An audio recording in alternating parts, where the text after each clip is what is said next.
on to the next one. This is like our fourth video of the day. What a productive session, right? I haven't talked this much in a long time. All right, show us what you got. Okay, so another feature I think will be really helpful for users is sometimes you don't want to run a summary on just the entire content you're viewing. You just want to select a little bit of the content and take some action on that. So I've mocked up what we think this would look like.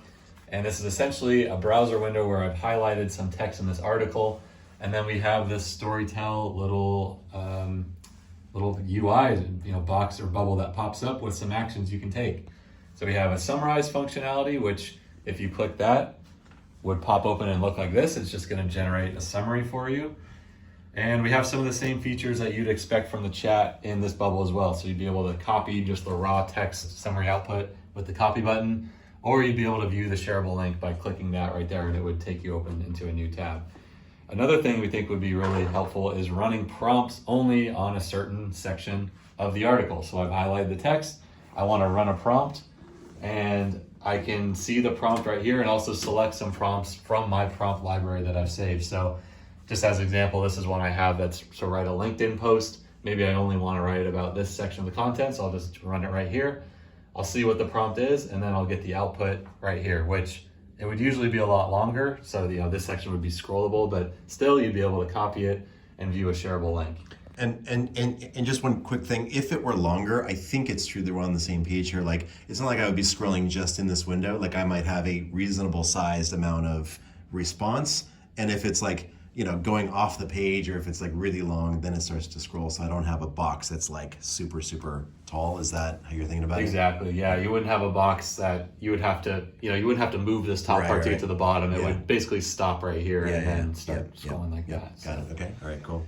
And then, I think that's pretty much it. One question I had to get some feedback on is we want to pack a couple different actions into this initial user interface. And I think this mock right here has this white space over here on the left to each action, but that wouldn't be there in the real version. So we would just have our logo here kind of off to the side or up in the left, and then these different actions that you could take.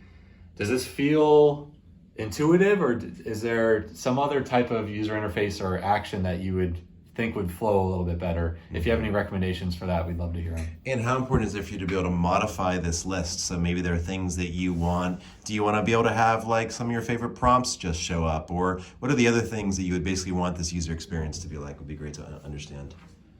Okay, awesome. All right. Any feedback from the room?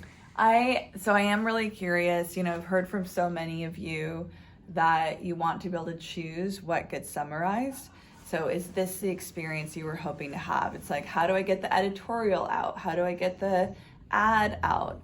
I just want this certain text. I want to know that I'm getting these recommendations from the author and not anything on the outskirts of the page.